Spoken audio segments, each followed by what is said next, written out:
Hello दोस्तों, स्वागत है आपका हमारे YouTube channel target exam only में। आज की क्लास में हम सी टेट में ईवीएस का प्रैक्टिस सेट नंबर 20 को करेंगे। इससे पहले मैंने आपको 19 प्रैक्टिस सेट करा दिए हैं। अगर आपने हमारी क्लास नहीं देखी है तो आप हमारे YouTube channel target exam only पर जाकर वहाँ सभी क्लासेस को देख सकते हैं।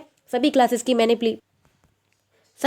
की मैंने प्लेलिस्ट बना दी है। आप प्लेलिस्ट के माध्यम से सभी क्लासेस को देख सकते हैं। और इस क्लास की खास बात यह है कि मैं इसमें आपको 2019 से 2024 तक के सभी प्रीवियस ईयर क्वेश्चंस को करा रही हूं। और यह क्लास आपकी 30 नंबर वाली क्लास है। इसके माध्यम से आपके 30 नंबर पक्के हो जाएंगे। तो शुरू करते हैं अपनी क्लास। ठीक है, पहला क्वेश्चन देखते हैं। पहला क्वेश्चन क्या है? क्वेश्चन नंबर 1 क्या है? क्वेश्चन नंबर 1 है, 3 परंपरागत जल संरक्षण की पद्धति नीचे दी गई है। सही विकल्प का चयन कीजिए और जहां आप उन्हें देख सकते हैं जैसे जोहड़ है, बाबड़ी है, झील है, तो इसमें से करेक्ट आंसर क्या होगा? आंसर बताइए। ऑप्शन नंबर 1 है नालंदा, उदयपुर, प्रयागराज, जोधपुर। ऑप्शन बी है उदयपुर, जयपुर, नालंदा, बीकानेर। ऑप्शन सी है प्रयागराज, नैनीताल, उदयपुर, जैसलमेर। और ऑप्शन डी है जोधपुर, जैसलमेर, बीकानेर और उदयपुर। तो इस क्वेश्चन का करेक्ट आंसर क्या होगा? क्वेश्चन नंबर 1 का करेक्ट आंसर बताइए। तो इस क्वेश्चन का करेक्ट आंसर हो जाएगा ऑप्शन नंबर सी। क्या हो जाएगा? करेक्ट आंसर हो जाएगा option number C, Prayagraj, Nainital, Udaipur और जैसलमेर। नेक्स्ट क्वेश्चन देखते हैं। क्वेश्चन नंबर 2 क्या है? क्वेश्चन नंबर 2 है, हाथियों के बारे में निम्नलिखित कथनों पर विचार कीजिए। क्वेश्चन क्या है? क्वेश्चन है हाथियों के बारे में निम्नलिखित कथन पर विचार कीजिए। आंसर बताइए। ये बहुत बार मैं आपको बता चुकी हूँ क्वेश्चन, और बहुत बार आपको रिपीट होता है। आपके एग्जाम में भी क्वेश्चन आ सकता है। आंसर बताइए। ऑप्शन 1 है, सामान्यतः 3 माह आयु के हाथी के बच्चे का भार 1 क्विंटल से कम होता है। ऑप्शन बी है, हाथी अत्यधिक आराम नहीं करते, वे एक दिन में केवल 2 से 4 घंटे ही सोते हैं। ऑप्शन सी है, हाथियों के झुंड में मुख्यतः हथनियां और बच्चे ही रहते हैं और सबसे बुजुर्ग हथनी ही पूरे झुंड की नेता होती है। और ऑप्शन डी क्या है? ऑप्शन डी है, किसी झुंड में 20 से 25 हथनियां और बच्चे होते हैं। नर हाथी 8 से 10 की उम्र में अपना झुंड छोड़ देते हैं। तो इस क्वेश्चन का करेक्ट आंसर क्या होगा? क्वेश्चन नंबर 2 का करेक्ट आंसर बताइए। क्या होगा? आंसर बताइए। क्वेश्चन नंबर 2 का करेक्ट आंसर क्या होगा? तो इनके बारे में इंपॉर्टेंट बातें देख लेते हैं कि हाथी के बारे में इंपॉर्टेंट बातें क्या है। तो हाथी के बारे में इंपॉर्टेंट बात है कि झुंड में नर हाथी नहीं रहते हैं। झुंड में नर हाथी नहीं रहते हैं। ठीक है, ये इंपॉर्टेंट बातें हैं, इनको ध्यानपूर्वक देख लीजिए और यही इंपॉर्टेंट है। यहाँ से ही क्वेश्चन आपको देखने को मिलेगा। 14 से 15 साल की उम्र में 14 से 15 साल की उम्र में ये क्या करते हैं? झुंड को छोड़ देते हैं। झुंड को छोड़ देते हैं। ठीक है, छोड़ देते हैं। और नेक्स्ट पॉइंट क्या है? नेक्स्ट पॉइंट है कि एक जो वयस्क हाथी है, एक वयस्क हाथी कितना खाता है? ठीक है, हाथी 100 किग्रा, कितना? 100 किग्रा तक पत्ते और टहनियों को खा सकता है। और इम्पोर्टेंट बात क्या है इसकी? इम्पोर्टेंट बात यह है कि हाथी दिन में केवल 2 से 4 घंटे ही ये सोते हैं। कितने घंटे सोते हैं? 2 से 4 घंटे ही ये सोते हैं। ठीक है, ये सभी इंपॉर्टेंट बातें हैं। और क्या है कि इनको कीचड़ में रहना पसंद होता है। कीचड़ के साथ क्या करते हैं? और ये ठंडक प्रदान करती है। कीचड़ के साथ ये खेलते हैं और ये त्वचा को ठंडक देती है। क्या करती है? यह त्वचा को ठंडक देती है। और इसकी इंपॉर्टेंट बातें क्या है कि झुंड में 10 से 12 मादा हाथी रहते हैं। कितने रहते हैं? 10 से 12 मादा हाथी रहते हैं, हथनियां रहती हैं। ठीक है, मादा हाथी रहते हैं और उनके साथ कौन रहते हैं? और उनके साथ बच्चे रहते हैं। कौन रहते हैं? उनके साथ बच्चे रहते हैं। तो इस क्वेश्चन का करेक्ट आंसर क्या होगा? आंसर बताइए। तो पहला ऑप्शन क्या है? पहला ऑप्शन है कि सामान्यतः 3 माह आयु के हाथी के बच्चे का भार कितना होता है? 1 क्विंटल होता है। तो ये नहीं होता है।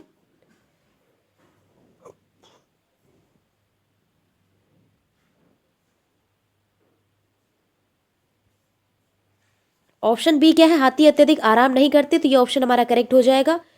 थर्ड ऑप्शन है, हाथियों के झुंड में मुख्यतः हथनियां और बच्चे रहते हैं। तो यानी कि उसका करेक्ट आंसर क्या होगा? क्वेश्चन नंबर 2 का करेक्ट आंसर हो जाएगा ऑप्शन नंबर 4। क्या हो जाएगा? ऑप्शन नंबर 4 करेक्ट हो जाएगा। केवल बी और सी। नेक्स्ट क्वेश्चन देखते हैं। नेक्स्ट क्वेश्चन देखते हैं। क्वेश्चन नंबर 3 क्या है? क्वेश्चन नंबर 3 है नीरज चोपड़ा एक ओलंपिक क्वेश्चन नंबर 3 है नीरज चोपड़ा एक चैंपियन ओलंपिक है।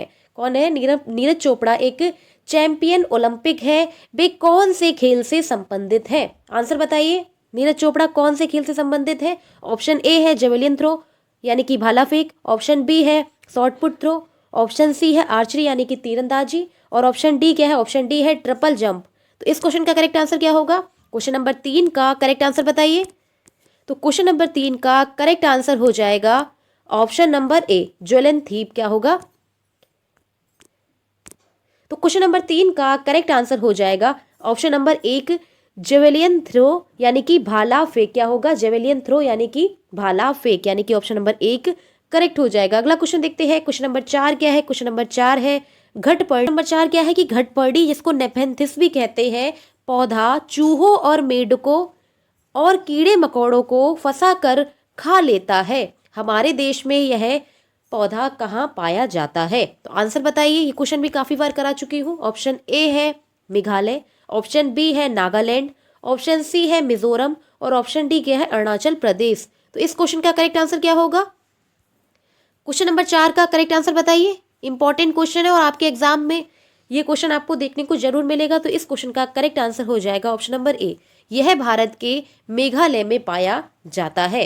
नेक्स्ट क्वेश्चन देखते हैं। क्वेश्चन नंबर 5 क्या है? क्वेश्चन नंबर 5 है रवि की रोग विषयक पैथोलॉजी रिपोर्ट के अनुसार उसके हीमोग्लोबिन का स्तर 12 ग्राम प्रति डीएल है।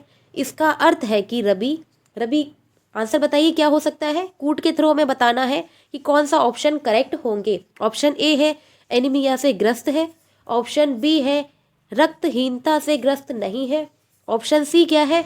ऑप्शन सी है सामान्य हीमोग्लोबिन का स्तर है, और ऑप्शन डी क्या है? यह लाल रक्त कोशिकाओं यानी कि संख्या का यह लाल रक्त कोशिकाओं की संख्या है। तो आंसर बताइए। क्वेश्चन नंबर 5 का करेक्ट आंसर क्या होगा कि रवि के रोग विषयक पैथोलॉजी की रिपोर्ट के अनुसार उसके हीमोग्लोबिन का स्तर 12 ग्राम प्रति डीएल है। तो इसका आंसर क्या होगा? तो क्वेश्चन नंबर 5 का करेक्ट आंसर क्या होगा? तो क्वेश्चन नंबर 5 का करेक्ट आंसर हो जाएगा ऑप्शन नंबर बी और सी। तो बी सी किस में है? ऑप्शन नंबर 1 में। ऑप्शन नंबर 1 करेक्ट हो जाएगा। अगला क्वेश्चन देखते हैं। क्वेश्चन नंबर 6 क्या है? क्वेश्चन नंबर 6 है निम्नलिखित में से कौन सा जोड़ा सही है? आंसर बताइए कौन सा जोड़ा सही है? सानिया नेहवाल। आंसर बताइए क्वेश्चन नंबर 6 का। सानिया मिर्जा किससे? टेबल टेनिस से संबंधित है, साइना नेहवाल बैडमिंटन से, पीटी ऊषा वेटलिफ्टिंग से, और के यानी कि कर्णम मल्लेश्वरी एथलीट है। तो इस क्वेश्चन का करेक्ट आंसर बताइए। क्वेश्चन नंबर 6 का करेक्ट आंसर क्या होगा? तो क्वेश्चन नंबर 6 का करेक्ट आंसर हो जाएगा option number 2, Saina Nehwal badminton से संबंधित है। साइना नेहवाल किससे संबंधित है? बैडमिंटन से संबंधित है। तो ऑप्शन नंबर 2 करेक्ट हो जाएगा। अगला क्वेश्चन देखते हैं। क्वेश्चन नंबर 7 क्या है? क्वेश्चन नंबर 7 है पृथ्वी गोल है और वह सूर्य की परिक्रमा करती है। जब भारत में मध्याह्न यानी कि दोपहर होता है तब नीचे के किस देश में रात्रि होती है? आंसर बताइए क्वेश्चन नंबर 7 का। क्वेश्चन को एक बार फिर से देखते हैं क्या दिया है कि पृथ्वी गोल है और पृथ्वी वह सूर्य की परिक्रमा करती है। क्या करती है? वह सूर्य की परिक्रमा करती है। अतः जब भारत में मध्यमान यानी कि दोपहर होती है तो उस समय किस देश में रात्रि होती है? क्वेश्चन नंबर 7 का करेक्ट आंसर क्या होगा? आपका करेक्ट आंसर हो जाएगा ऑप्शन नंबर सी, अर्जेंटीना। क्या होगा? इस क्वेश्चन का आंसर करेक्ट हो जाएगा अर्जेंटीना। नेक्स्ट क्वेश्चन देखते हैं। क्वेश्चन नंबर 8 क्या है? क्वेश्चन नंबर 8 है प्राचीन इमारतों में दीवार का एक हिस्सा गोलाकार में बाहर निकलता है और वे दीवारों से भी ऊंचे होते हैं, उन्हें क्या कहते हैं? आंसर बताइए। क्वेश्चन नंबर 8 का करेक्ट आंसर क्या होगा कि प्राचीन इमारतों में दीवारों का एक हिस्सा गोलाकार में बाहर निकला हुआ होता है, वे दीवारें भी ऊंची होती हैं। उनकी दीवारें क्या होती हैं? उनकी दीवारों से भी ऊंचे होते हैं, उन्हें क्या कहते हैं? तो क्वेश्चन नंबर 8 का करेक्ट आंसर क्या होगा? आंसर बताइए।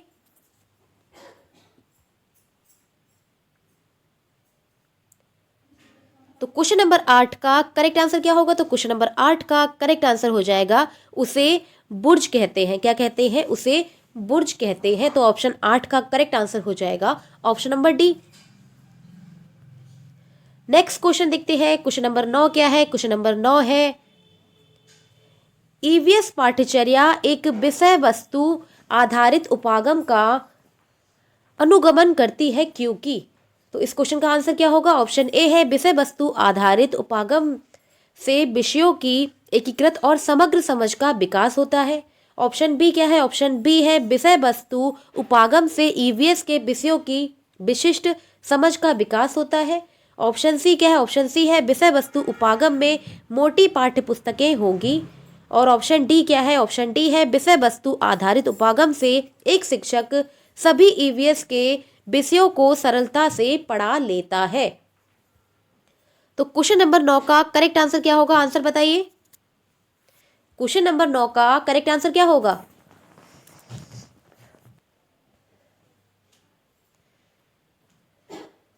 तो इस क्वेश्चन का करेक्ट आंसर हो जाएगा ऑप्शन नंबर ए। क्या होगा? ऑप्शन नंबर ए विषय वस्तु आधारित उपागम से विषयों की एकीकृत एवं समझ समग्र का विकास होता है। तो ऑप्शन नंबर ए करेक्ट हो जाएगा। अगला क्वेश्चन देखते हैं। क्वेश्चन नंबर 10 क्या है? क्वेश्चन नंबर 10 है निम्नलिखित में से कौन से पद पर्यावरण अध्ययन की प्रकृति का वर्णन करते हैं?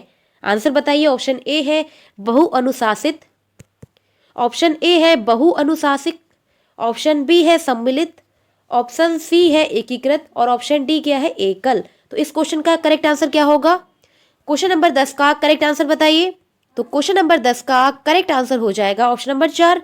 ए और सी दोनों सही होंगे। क्या होंगे? ए क्या है? बहुअनुशासिक होना और क्या है? सी क्या है? एकीकृत। यानी कि निम्नलिखित में से पर्यावरण अध्ययन की प्रकृति का वर्णन कौन करता है? बहुअनुशासिक और एकीकृत करते हैं। ठीक है, तो इस क्वेश्चन का करेक्ट आंसर हो जाएगा option number D. Next question देखते हैं।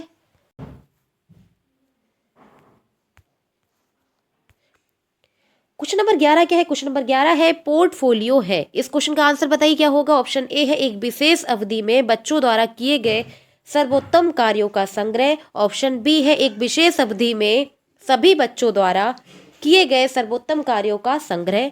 ऑप्शन सी है एक विशेष अवधि में बच्चों द्वारा किए गए समस्त कार्यों का संग्रह। और ऑप्शन डी है एक विशेष अवधि में सभी बच्चों द्वारा किए गए समस्त कार्यों का संग्रह। तो इस क्वेश्चन का आंसर करेक्ट क्या होगा? क्वेश्चन नंबर 11 का करेक्ट आंसर बताइए। तो क्वेश्चन नंबर 11 का करेक्ट आंसर हो जाएगा ऑप्शन नंबर ए एक विशेष अवधि में बच्चों द्वारा किए गए सर्वोत्तम कार्यों का संग्रह पोर्टफोलियो कहलाता है।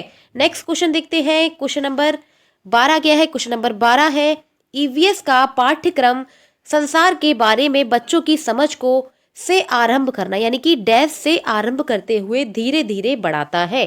तो इस क्वेश्चन का करेक्ट आंसर क्या होगा?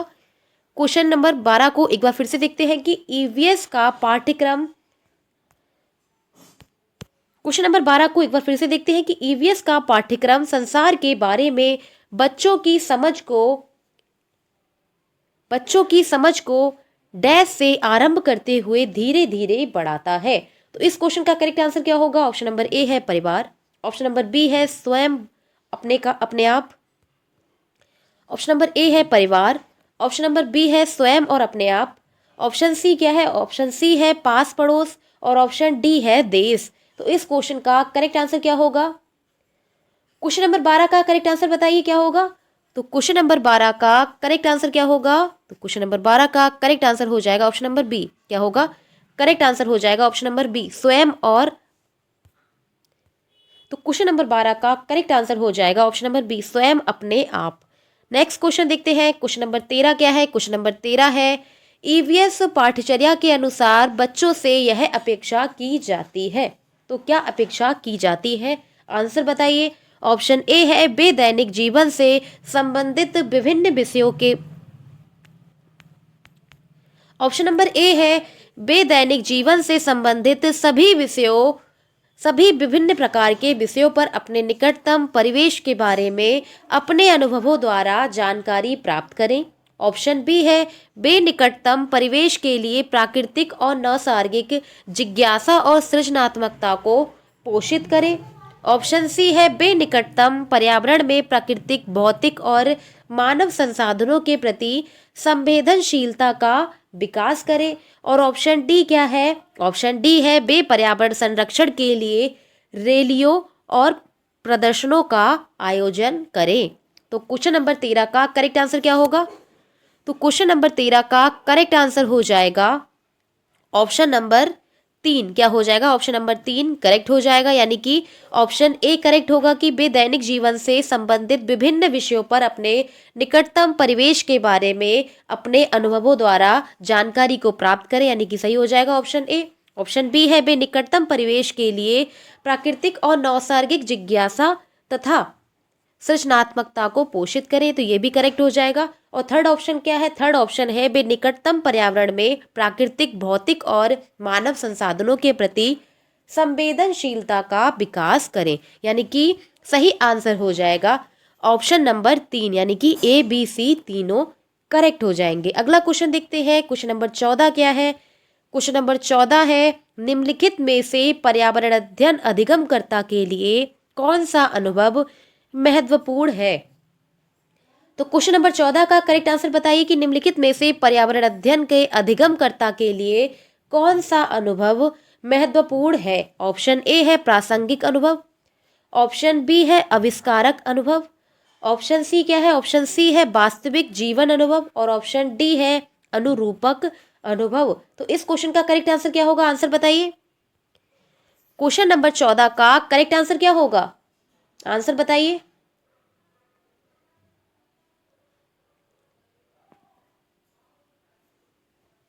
तो क्वेश्चन नंबर 14 का करेक्ट आंसर क्या होगा? तो क्वेश्चन नंबर 14 का करेक्ट आंसर हो जाएगा option number 1, A B C तीनों सही हो जाएंगे, जबकि डी ऑप्शन जो है वो गलत हो जाएगा। नेक्स्ट क्वेश्चन देखते हैं। क्वेश्चन नंबर 15 क्या है? क्वेश्चन नंबर 15 क्या है? क्वेश्चन नंबर 15 है ईवीएस के संबंध में निम्नलिखित में से कौन सा कथन सत्य है? तो इस क्वेश्चन का आंसर बताइए। क्वेश्चन नंबर 15 का करेक्ट आंसर क्या होगा? ऑप्शन नंबर ए है ईवीएस को ग्रेड 3 से 5 तक पढ़ाया जाता है। ऑप्शन बी है ग्रेड 1 से लेकर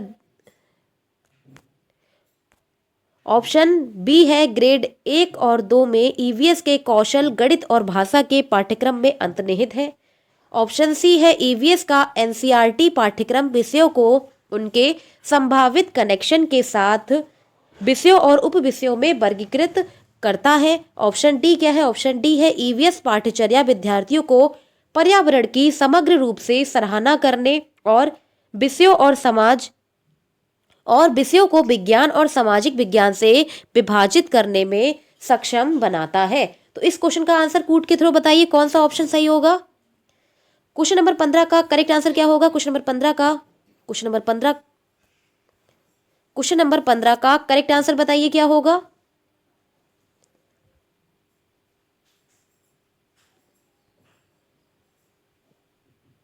तो क्वेश्चन नंबर 15 का करेक्ट आंसर हो जाएगा ए बी सी तीनों सही। तो कौन सा ऑप्शन सही होगा? ऑप्शन नंबर 3 करेक्ट हो जाएगा। ठीक है, ए बी सी तीनों सही हो जाएंगे, जबकि डी गलत होगा। ठीक है, अब हम नेक्स्ट क्वेश्चन देखते हैं। क्वेश्चन नंबर 16 क्या है? क्वेश्चन नंबर 16 है निम्नलिखित में से कौन सी पर्यावरण अध्ययन में अवलोकन गतिविधि की उपयुक्त व्याख्या करता है? तो इस क्वेश्चन का आंसर बताइए। क्वेश्चन नंबर 16 का करेक्ट आंसर क्या होगा कि निम्नलिखित में से कौन सा पर्यावरण अध्ययन में अवलोकन गतिविधि की उपयुक्त व्याख्या करता है? ऑप्शन ए है बच्चों को समानताएं देखने में सक्षम बनाना जिससे बच्चों के सीखने का विस्तार हो। ऑप्शन बी है बच्चों को अंतर देखने में सक्षम बनाना जिससे बच्चों के सीखने का विस्तार हो। ऑप्शन डी क्या है? ऑप्शन सी है बच्चों को सूचनाओं प्राप्त करने में सक्षम बनाना जिससे बच्चे सीखने का विस्तार कर सके। और ऑप्शन डी है बच्चों को स्वाभाविक जिज्ञासा का पोषण करना जिससे बच्चों का सीखने का विस्तार हो सके। तो इस क्वेश्चन का करेक्ट आंसर क्या होगा? क्वेश्चन नंबर 16 का करेक्ट आंसर बताइए। तो क्वेश्चन नंबर 16 का करेक्ट आंसर हो जाएगा ऑप्शन सी और डी सही, यानी कि ऑप्शन नंबर 3 करेक्ट हो जाएगा। यानी कि बच्चों को सूचनाएं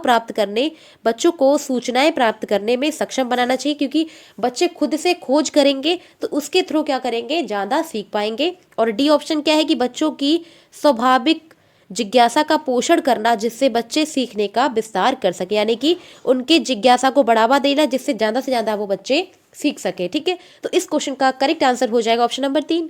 नेक्स्ट क्वेश्चन देखते हैं, क्वेश्चन नंबर 17 क्या है। क्वेश्चन नंबर 17 है, पर्यावरण के मुद्दों को समझने के लिए ईबीएस पढ़ाने वाले शिक्षकों को विद्यार्थियों के कौन सा परिप्रेक्ष्य विकसित करने की आवश्यकता है। तो क्वेश्चन नंबर 17 का करेक्ट आंसर बताइए। पर्यावरण के मुद्दों को समझने के लिए ईवीएस पढ़ाने वाले शिक्षकों को विद्यार्थियों में कौन सा परिप्रेक्ष्य विकसित करने की आवश्यकता है। तो आंसर बताइए। ऑप्शन ए है बहुविषयक परिप्रेक्ष्य, ऑप्शन बी है अनुशासनात्मक परिप्रेक्ष्य, ऑप्शन सी है वैश्विक परिप्रेक्ष्य और ऑप्शन डी क्या है पर्यावरण का संरक्षण और सुरक्षा। तो क्वेश्चन नंबर 17 का करेक्ट आंसर क्या होगा। तो क्वेश्चन नंबर 17 का करेक्ट आंसर हो जाएगा ऑप्शन नंबर ए बहुविषयक परिप्रेक्ष्य को बच्चों में विकसित करना चाहिए। तो यानी कि ऑप्शन नंबर 1 करेक्ट हो जाएगा। अगला क्वेश्चन देखते हैं, क्वेश्चन नंबर 18 क्या है। क्वेश्चन नंबर 18 है, निम्नलिखित में से कौन से कथन सतत और व्यापक मूल्यांकन की प्रकृति को स्पष्ट करते हैं। तो आंसर बताइए कि निम्नलिखित में से कौन सा सतत और व्यापक मूल्यांकन की प्रकृति को परिभाषित करते हैं। तो इस क्वेश्चन का करेक्ट आंसर क्या होगा। ऑप्शन ए है सतत एवं व्यापक मूल्यांकन बच्चों की संपूर्ण प्रगति के लिए उन्हें ग्रेड दिया जाना चाहिए। तो ग्रेड से तो कोई संबंध ही नहीं है, तो गलत हो जाएगा। ऑप्शन बी है सतत और व्यापक मूल्यांकन बच्चों की संपूर्ण प्रगति के लिए उन्हें अंक दिया जाना चाहिए। तो ये भी गलत हो जाएगा। थर्ड ऑप्शन क्या है। ऑप्शन नंबर सी है सतत एवं व्यापक मूल्यांकन समय समय पर बच्चों के सीखने के स्तर में आने वाले परिवर्तन की जानकारी देता है। तो ये सही हो जाएगा। और फोर्थ ऑप्शन क्या है। फोर्थ ऑप्शन है option number D. Option number D है सतत एवं व्यापक मूल्यांकन बच्चों को यह बताना है कि वे अपने अधिगम प्रक्रिया को कैसे आगे बढ़ा सकते हैं। तो ये भी ऑप्शन क्या हो जाएगा करेक्ट हो जाएगा। तो इस क्वेश्चन का करेक्ट आंसर क्या होगा। क्वेश्चन नंबर 18 का करेक्ट आंसर बताइए। तो क्वेश्चन नंबर 18 का करेक्ट आंसर हो जाएगा ऑप्शन नंबर 3। क्या हो जाएगा करेक्ट आंसर हो जाएगा ऑप्शन नंबर 3 सी। ऑप्शन सी और ऑप्शन डी दोनों सही हो जाएंगे।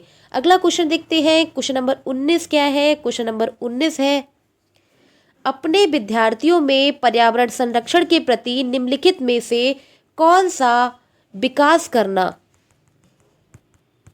क्वेश्चन नंबर 19 है, अपने विद्यार्थियों में पर्यावरण संरक्षण के प्रति निम्नलिखित में से किसका विकास करना एक पर्यावरण अध्ययन शिक्षक के लिए सर्वाधिक महत्वपूर्ण है। तो इस क्वेश्चन का आंसर बताइए।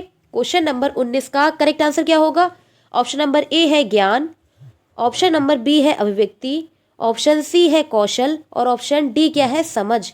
तो इस क्वेश्चन का करेक्ट आंसर क्या होगा। क्वेश्चन नंबर 19 का करेक्ट आंसर बताइए। तो क्वेश्चन नंबर 19 का करेक्ट आंसर हो जाएगा ऑप्शन नंबर 2 अभिव्यक्ति। क्या हो जाएगा अभिवृत्ति। नेक्स्ट क्वेश्चन देखते हैं, क्वेश्चन नंबर 20 क्या है। क्वेश्चन नंबर 20 है, पर्यावरण अध्ययन अधिगम के लिए निम्नलिखित स्वरूपों में से किन स्वरूपों के बारे में है। क्या है क्वेश्चन को एक बार फिर से देखते हैं कि निम्नलिखित पर्यावरण अधिगम के निम्नलिखित स्वरूपों में किन स्वरूपों के बारे में है। तो इस क्वेश्चन का आंसर क्या होगा।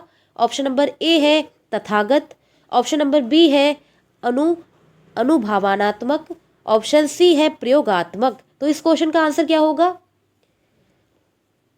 क्वेश्चन नंबर 20 का करेक्ट आंसर बताइए कि पर्यावरण अध्ययन अधिगम के लिए निम्नलिखित स्वरूपों में से किन स्वरूपों के बारे में है।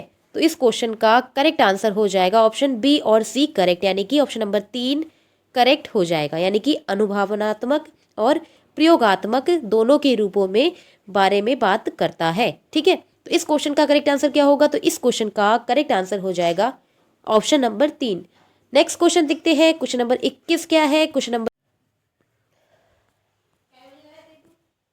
नेक्स्ट क्वेश्चन देखते हैं, क्वेश्चन नंबर 21 क्या है। क्वेश्चन नंबर 21 है, ताशी को पर्यावरण अध्ययन की पुस्तक में दिए गए शब्द ग्लूकोज, एसिड और एसिडिटी बच्चों को समझाने में कठिनाई हो रही है। तो ताशी को क्या करना चाहिए। क्वेश्चन को एक बार फिर से देखते हैं। 21 नंबर क्वेश्चन क्या है कि ताशी को पर्यावरण अध्ययन की पुस्तक में दिए गए शब्द ग्लूकोज है, एसिड है और एसिडिटी बच्चों को समझाने में कठिनाई हो रही है। तो ताशी को क्या करना चाहिए। आंसर बताइए। ऑप्शन नंबर ए है ग्लूकोज और एसिड के पैकेट लाकर बच्चों को दिखाएं। ऑप्शन बी है विद्यार्थियों से शब्दकोश में से इन शब्दों के अर्थ हिंदी में निकालें। ऑप्शन सी है बच्चों की स्थानीय भाषा तथा अनुभवों पर चर्चा कर समझाने का प्रयास करें। और ऑप्शन डी है कक्षा में स्थानीय डॉक्टर को विशेष वार्ता के लिए आमंत्रित करें। तो इस क्वेश्चन का करेक्ट आंसर क्या होगा? क्वेश्चन नंबर 21 का करेक्ट आंसर क्या होगा? तो क्वेश्चन नंबर 21 का करेक्ट आंसर हो जाएगा ऑप्शन नंबर सी, बच्चों को स्थानीय भाषा और उनके अनुभवों पर चर्चा कर समझाने का प्रयास करना चाहिए, यानी कि ऑप्शन नंबर सी करेक्ट हो जाएगा। अगला क्वेश्चन देखते हैं। क्वेश्चन नंबर 22 क्या है? क्वेश्चन नंबर 22 है पर्यावरण अध्ययन पाठ्यक्रम को निम्नलिखित में से किस पर जोर देना चाहिए? तो क्वेश्चन नंबर 22 का करेक्ट आंसर क्या होगा? ऑप्शन नंबर ए है विषय वस्तु, ऑप्शन बी है प्रक्रिया, ऑप्शन सी है तथ्य और ऑप्शन डी क्या है? अनुप्रयोग। तो क्वेश्चन को एक बार फिर से देखते हैं कि पर्यावरण अध्ययन की पाठ्यक्रम को निम्नलिखित में से किस पर जोर देना चाहिए। तो इस क्वेश्चन का करेक्ट आंसर क्या होगा? आंसर बताइए। क्वेश्चन नंबर 22 का करेक्ट आंसर क्या होगा? तो क्वेश्चन नंबर 22 का करेक्ट आंसर हो जाएगा ऑप्शन बी और डी करेक्ट हो जाएगा, यानी कि प्रक्रिया और अनुप्रयोग के माध्यम से बच्चों के पाठ्यक्रम पर विशेष जोर देना चाहिए, यानी कि ऑप्शन नंबर 4 करेक्ट हो जाएगा। अगला क्वेश्चन देखते हैं। क्वेश्चन नंबर 23 क्या है? क्वेश्चन नंबर 23 है बसपा किसानों के जीवन पर एक कठपुतली कार्यक्रम का मंचन करती है। बसपा एक क्या है? टीचर है। वो बच्चों के लिए किसानों के जीवन पर आधारित एक नाटक यानी कि कठपुतली के कार्यक्रम का मंचन करती है। इससे विद्यार्थियों में निम्नलिखित में से कौन सी प्रक्रिया कौशल का विकास होगा? तो इस क्वेश्चन का आंसर बताइए। ऑप्शन ए है याद रखने का कौशल, ऑप्शन बी है पहचानने का कौशल, ऑप्शन सी है अवधारणा का कौशल और ऑप्शन डी क्या है? ऑप्शन डी है अवलोकन का कौशल। तो इस क्वेश्चन का करेक्ट आंसर क्या होगा? क्वेश्चन नंबर 23 का करेक्ट आंसर बताइए कि बसपा किसानों के जीवन पर एक कठपुतली कार्यक्रम का मंचन करती है। इससे विद्यार्थियों के निम्नलिखित में से कौन से प्रक्रिया कौशल का विकास होता है? तो इस क्वेश्चन का करेक्ट आंसर हो जाएगा ऑप्शन नंबर डी अवलोकन कौशल का विकास होता है। तो ऑप्शन डी करेक्ट हो जाएगा। अगला क्वेश्चन देखते हैं। क्वेश्चन नंबर 24 क्या है? क्वेश्चन नंबर 24 है निरंतर एवं व्यापक मूल्यांकन में व्यापक का संबंध है। तो क्वेश्चन नंबर 24 का करेक्ट आंसर बताइए। निरंतर एवं व्यापक मूल्यांकन में व्यापक का संबंध है। ऑप्शन नंबर ए है किसी छात्र की शैक्षिक और गैर शैक्षिक दोनों वृद्धि में के क्षेत्रों में। ऑप्शन बी है आकलन में नियमितता में, ऑप्शन सी है सीखने की समस्याओं की पहचान करने में और ऑप्शन डी है सह पाठ्यगामी क्रियाकलापों का मूल्यांकन करने में। तो क्वेश्चन नंबर 24 का करेक्ट आंसर बताइए क्या होगा? तो क्वेश्चन नंबर 24 का करेक्ट आंसर हो जाएगा ऑप्शन नंबर 1 किसी छात्र की शैक्षिक और गैर शैक्षिक दोनों वृद्धि के क्षेत्रों में से संबंधित होता है। व्यापक का अर्थ क्या होता है? व्यापक का अर्थ होता है किसी छात्र की शैक्षिक तथा गैर शैक्षिक दोनों वृद्धि के क्षेत्र से होता है। ठीक है, नेक्स्ट क्वेश्चन देखते हैं। क्वेश्चन नंबर 25 क्या है? क्वेश्चन नंबर 25 है एक शिक्षक हमेशा क्रियाकलापों को कराने के बाद प्रश्नों और चर्चाओं का संचालन करता है। क्रियाकलापों और प्रश्नों और चर्चाओं के संचालन का उद्देश्य है। तो इस क्वेश्चन का आंसर क्या होगा? ऑप्शन ए है बच्चों की प्रक्रिया कौशल का आकलन करना, ऑप्शन बी है बच्चों को खोजने के अवसर प्रदान करना, ऑप्शन सी है बच्चों को अपनी अभिव्यक्ति का अवसर देना और ऑप्शन डी है बच्चों में उनके सीखने की गति के आधार पर विभेदित करना। तो क्वेश्चन नंबर 25 का करेक्ट आंसर क्या होगा? आंसर क्वेश्चन को एक बार फिर से देखते हैं कि एक शिक्षक हमेशा क्रियाकलापों को कराने के बाद प्रश्नों और चर्चाओं का संचालन करता है। क्रियाकलापों, प्रश्नों और चर्चाओं के संचालन करने का उद्देश्य क्या है? तो इस क्वेश्चन का करेक्ट आंसर क्या होगा? तो इस क्वेश्चन का करेक्ट आंसर हो जाएगा option number 1 A B C तीनों करेक्ट हो जाएंगे, यानी कि बच्चों की प्रक्रिया कौशल का आकलन करना, ऑप्शन बी क्या है? ऑप्शन बी है बच्चों के लिए खोजने के अवसर प्रदान करना और ऑप्शन डी है बच्चों को अपनी अभिव्यक्ति का अवसर प्रदान करना, यानी कि तीनों ऑप्शन इसके करेक्ट हो जाएंगे। तो इस क्वेश्चन का करेक्ट आंसर क्या होगा? तो क्वेश्चन नंबर 25 का करेक्ट आंसर हो जाएगा ऑप्शन नंबर 1।